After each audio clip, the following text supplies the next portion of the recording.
Okay.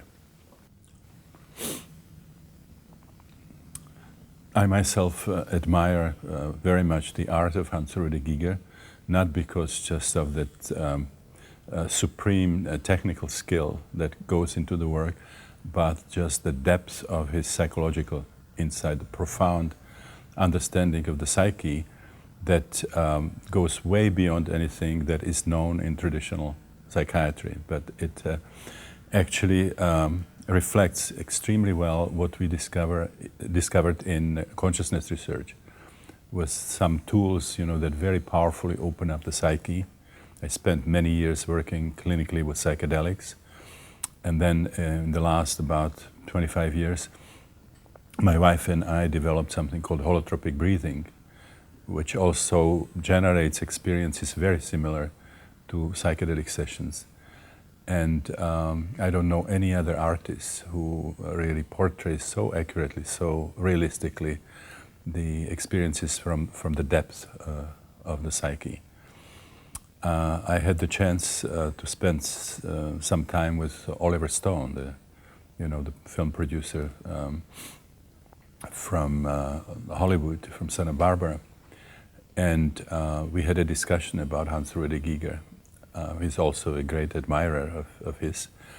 And he said something very, very interesting. He said that he believed that in the future, several decades from now, when people will speak about the 20th century, that they will immediately think of Giger as somebody who really captured the soul of the 20th century. And it kind of surprised me initially. It seemed a little too extreme of a statement, but then the more I thought about it, the more it made sense. So, for example, H.R.Giger's art is usually referred to as biomechanoid, which is the combination of the mechanical and the biological. And this is really something that characterizes what happened in the 20th century, where more and more the world of technology, the world of machines, from mechanical machines to computers, have been sort of taking over our life, and we got so entangled with this world that in a sense we became victimized. I mean, the machines are combining not only with our muscles and hands and feet, but we have sort of technologies that have to do with seeing, technologies that have to do with hearing, and more recently even reproductive technology. Technology is sort of taking over reproduction. And so it's a very, very beautiful portrayal of one aspect of what's happening in the 20th century. But another aspect is we find many aggressive images in his art, and that's another aspect. There is tremendous increase of manifest hostility, the number of wars and revolutions and terrorism, and even what's happening in the streets, for example, in American cities. You can see really unleashing of the aggressive impulse. Another thing, he of course has a lot of sexual symbolism. And again, especially since the 60s, you see enormous liberation of the sexual impulse, both in the positive sense and the negative sense,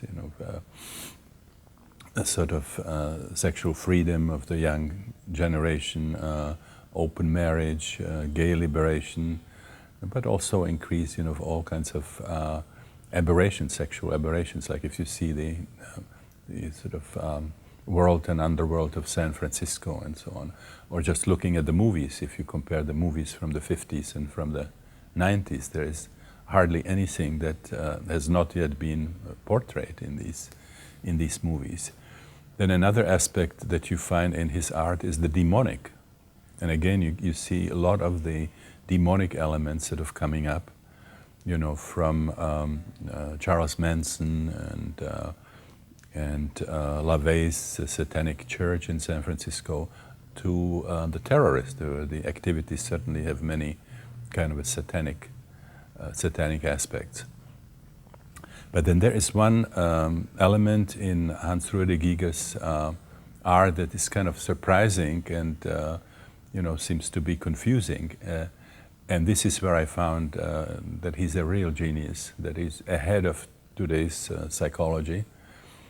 It has something to do with the fact that we found out in consciousness research, in the work with psychedelics, with the breath work, with people in spontaneous episodes of non-ordinary states, that the psyche is not the small psyche as it is described today in psychology and psychiatry, which means postnatal biography and the individual Freudian unconscious, but that there is a powerful record of the trauma of birth.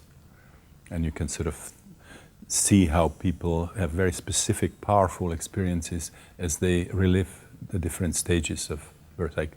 I call it the perinatal. And it is in this context where people have that strange mixture of the fetal elements, of the aggressive elements, of the sexual elements that you find in Giger's art. The people who have had these experiences and they see his pictures, they immediately recognize that. I mean, he has portrayed that like nobody else. So I would attribute him, a very special place in the world of fantastic art. A lot of surrealism, for example, fantastic realism, was profoundly influenced by Freud, with much more superficial understanding of the psyche.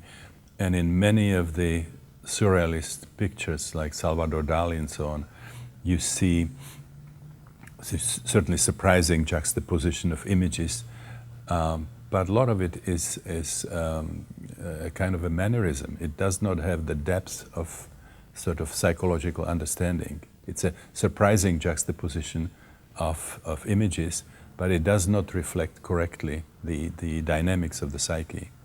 Whereas what you find in H.R.Giger's art is really an absolutely accurate portrait of very deep and very problematic aspects of the human psyche. I mean, if you understand that level of the psyche that he portrays, you don't have problems with understanding why suddenly we can have Nazism, why we can have communism, why the Chinese could have done what happened in Tibet, what is happening in Iraq, and so on. If we have the kind of psychology we have in the academic circles, when we try to explain everything from the experiences of the infant after birth, we have no clue how to understand these really shadow aspects of humanity.